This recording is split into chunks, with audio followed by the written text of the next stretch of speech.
Hey everybody, it's Irene with BrainStormAcres, and today we're going to take you on a tour of the garden.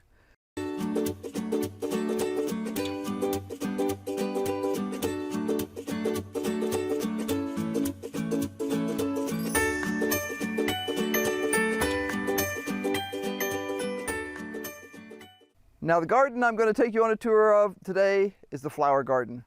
And I have to say, this is the best flower garden I've ever had in my whole life. Especially considering we started from a blank slate here.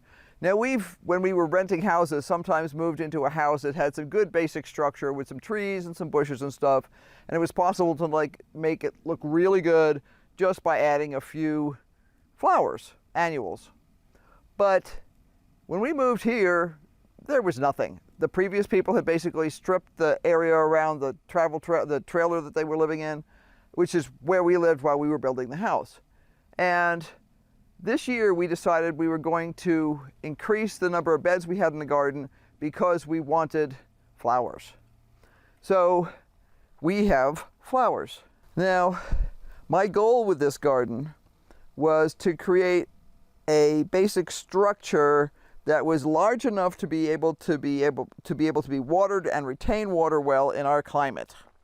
So a bunch of other places I've lived, you could easily have a strip of garden that was a foot wide, and that was fine. There was no problem watering it. There was no problem keeping it wet enough. There was no problem growing things. Here, that generally doesn't work all that well because we constantly are fighting to keep enough water in our soil. So what I did here was I have a combination of perennials and annuals. We have a hummingbird moth that's come in. You see him over here? The first one I've seen this season was yesterday. This is probably the same guy. Zoom. Anyway, my goal was actually to have another section of the yard be mostly perennials, and this was going to be mostly annuals. Well, that section of the yard wasn't ready, so I just kind of had to go with it. So I actually wound up with this whole section of the bed here being perennials. So what I'll have for next year is this whole area here is going to be black-eyed Susans.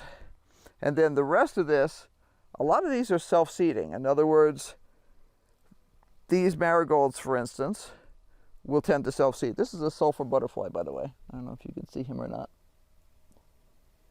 We haven't had many this year, and they've just sort of started showing up. But this whole thing is just buzzing with all kinds of wasps and bees and honeybees, and like I told Henry earlier, I need to actually look up some of these. I have no idea what some of them are. Bumblebees, all kinds of things. So this is a weed that has popped up. But you notice how few weeds there are in here. And the reason that is because we've shaded them out effectively. So every once in a while one pops up. There's a piece of grass that's popped up over here. But basically once or twice a week I walk through here, and that's all I need to do because it's totally shaded out the weeds. These are the black-eyed Susans. Now there is a late planted sunflower coming up right here. I decided that there was a couple bare spots in here, and I just literally popped some seeds in. That very rarely works here. That used to work great lots of other places we've lived, but here it's hard to keep a seed in the ground that takes a little longer, like a sunflower, wet enough until it really gets going. And usually what happens is they come out of the ground and a mouse eats them immediately. So this guy is a survivor. He's actually made it up. We do have some other sunflowers here. There's about 3 or 4 different kinds of sunflower. These are all from House Tools. They have an awesome collection of sunflowers, and a bunch of theirs are what they call pro cuts.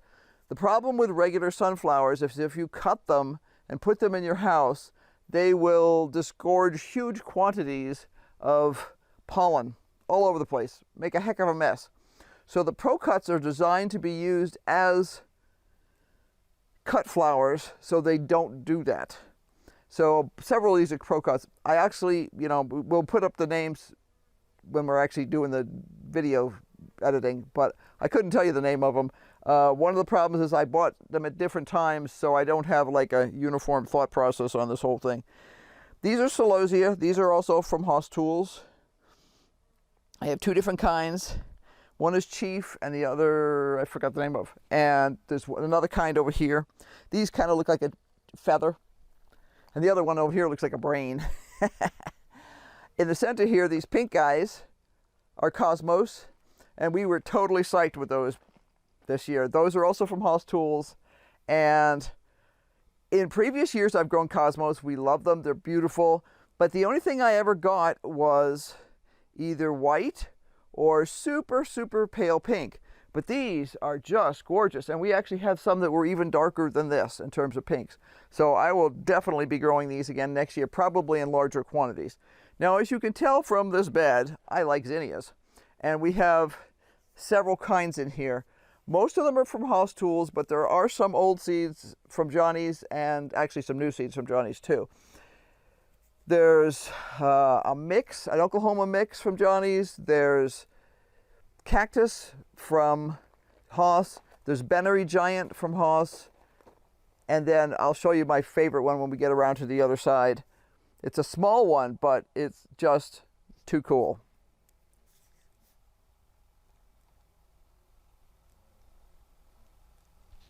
The bumblebees are particularly fond of our Cosmos. They think this is the best thing ever.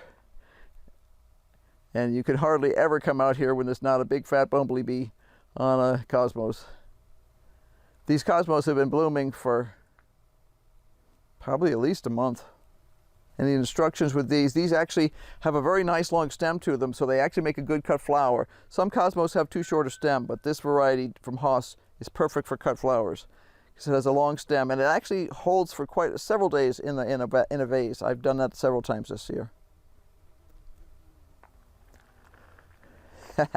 Right in front of the Cosmos, we have bachelor buttons, and we have a great selection of colors this year. Bachelor buttons were traditionally only available in this color blue, but now I actually don't remember if I bought these seeds. These seeds I think were bought, and I'd have to check to see where I bought them from.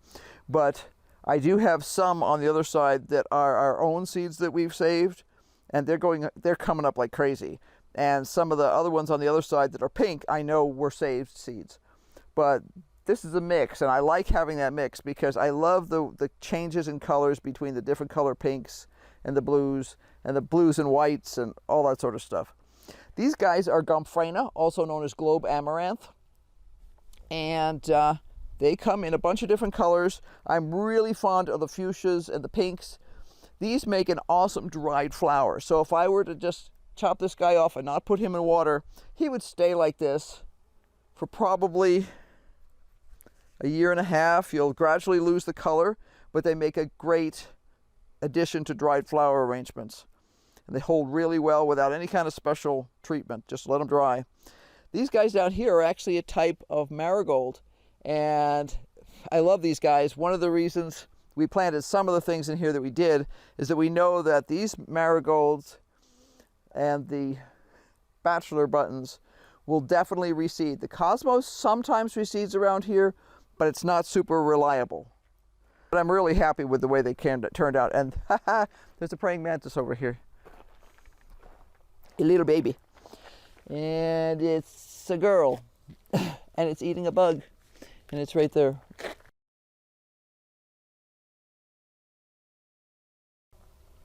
Right there. It's eating a bug as we speak.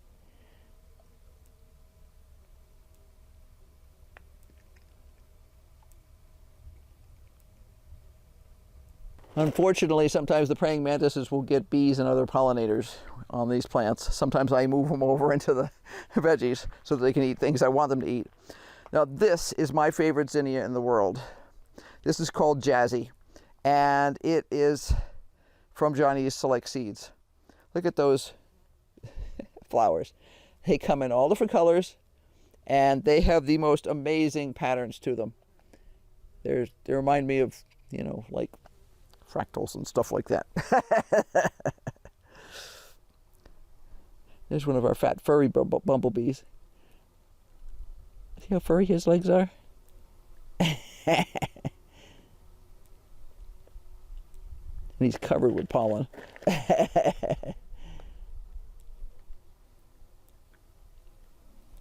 His little legs are covered with pollen. Anyway, obviously more zinnias. This is another type of celosia, and these are the ones I call the brain celosias. I don't actually remember the variety. I'll look it up and have Henry put it on. But this is actually in a pot because there's a not particularly attractive valve box underneath here, and I said, I have a pot, I can just throw some things in it. So when I was waiting to get some of this other stuff out into the garden, I simply grabbed 2 of the celosias, had no idea what color they are because this is a mixed color thing, threw in a couple of the marigolds and an ageratum, which hasn't bloomed yet. That'll be blue when it blooms. But yeah, very cool, very fun. These are going to be cosmos over here, so that'll be interesting to see how they do.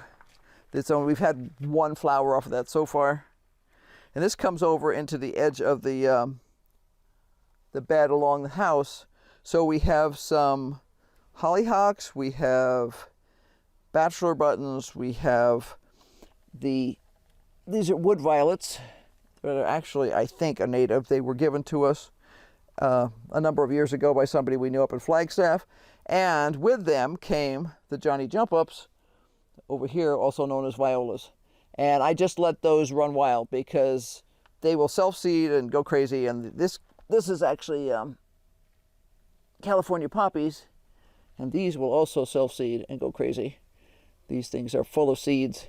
It's too damp right now for pop them, but they will pop open. In fact, you can hear them. I have a bunch collected in the kitchen in a paper bag, and you'll be sitting there working on the computer, and all of a sudden you hear pop, and that's a seed pod popping open, and it literally explodes and throws seeds all over the place, just like in the movies.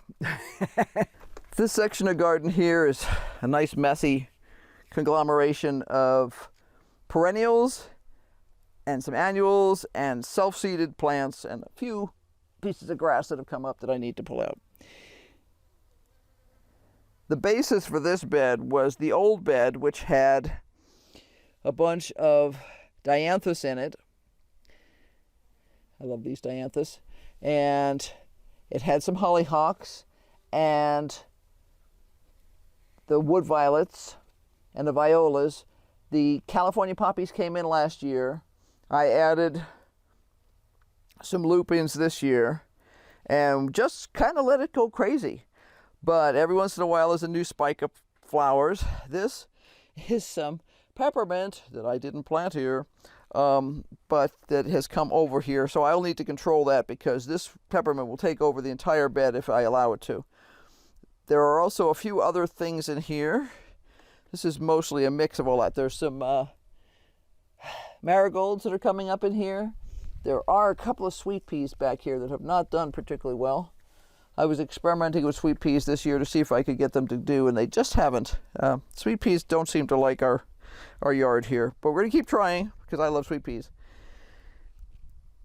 Most of the hollyhocks in here are self-seeded. There is one over there that's black watch. That was from last year. I tried it. I won't grow it again because it's almost black, and I prefer the brighter colors.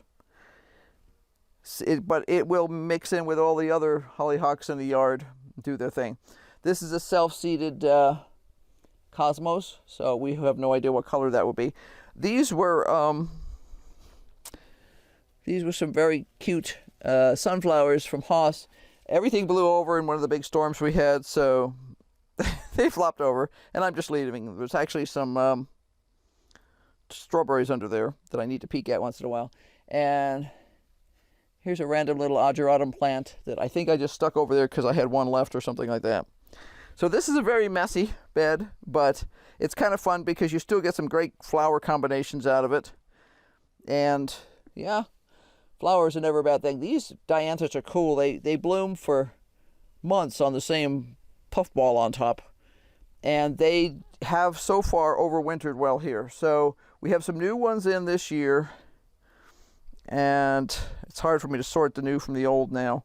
But we're hoping that the new ones, some of which are actually called Sweet Williams, will also winter over. We don't know. We won't know until we see what happens next year.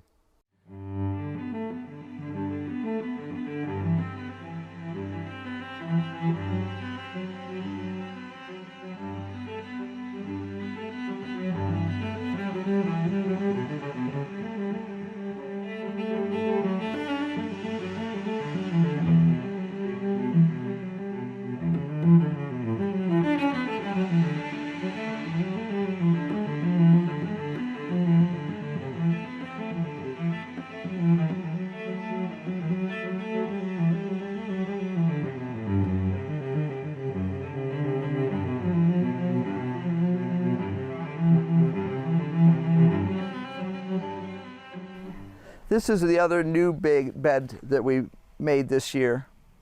And it's actually an enlargement of an existing bed. There's a bunch of iris tucked on the west side of the bed here and down kind of through the middle. But we more than doubled the width of it because it was too hard to keep it watered properly. We also improved the soil, added some more mulch and that sort of stuff, and planted it full of flowers. A lot of the same flowers as you saw on the other bed, but also some other ones. We have over here some snapdragons. I used to grow snapdragons all the time, and I had a couple. Sometimes snapdragons will actually survive as a perennial here, and I decided I would try it again and see if these would make it. The previous snapdragons I had, I think I just picked up, like at a big box store, and they just happened to, several of them just happened to survive as perennials for like 4 or 5 years.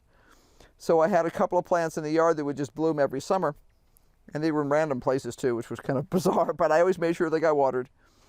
And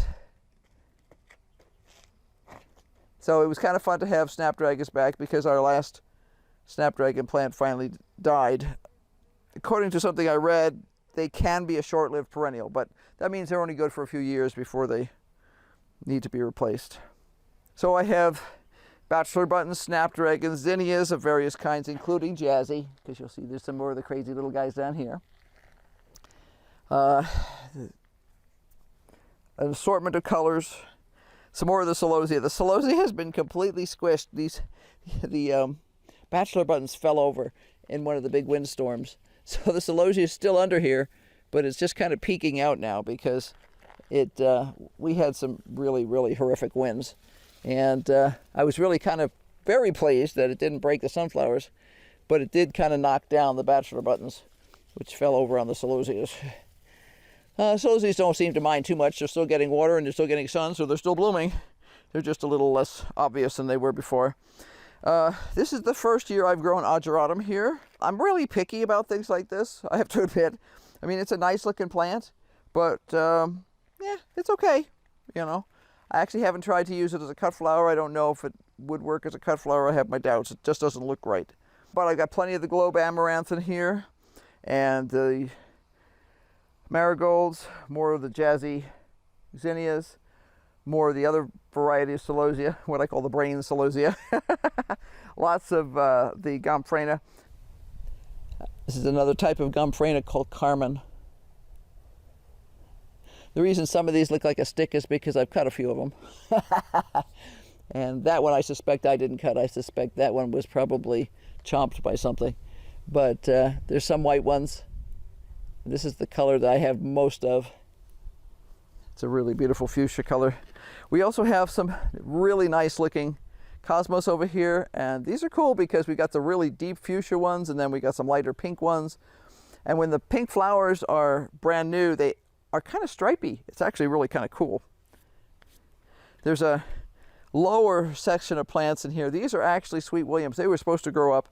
They haven't. They look really healthy, but so far no blooms, and they're perennials, so we'll see what happens. They may not do anything this year. They may just wait around till next year, but I guess we'll know about that next year. And obviously you can see the iris in the back there. They bloomed beautifully earlier this year. Tulips were a fail this year. And daffodils did okay, but not as well as last year. The orange flowers are calendulas. And there's oranges and yellows in here in a stripe. A lot of them have already bloomed, so they're setting seeds right now. And I'm debating whether I'm probably just going to let them go to seed, because they will self-seed, and calendula in our area is a perennial. So, but you can see the damage that we're getting from the grasshoppers. That's what that is grasshoppers. Some of the small holes are actually from the hailstorms we've had. And this hollyhock over here is self-seeded. So that's just one that showed up on its own, and we said, okay. You haven't seen the portulaca, which has kind of been squashed by the gomphrena. But these are really cool. I love portulacas.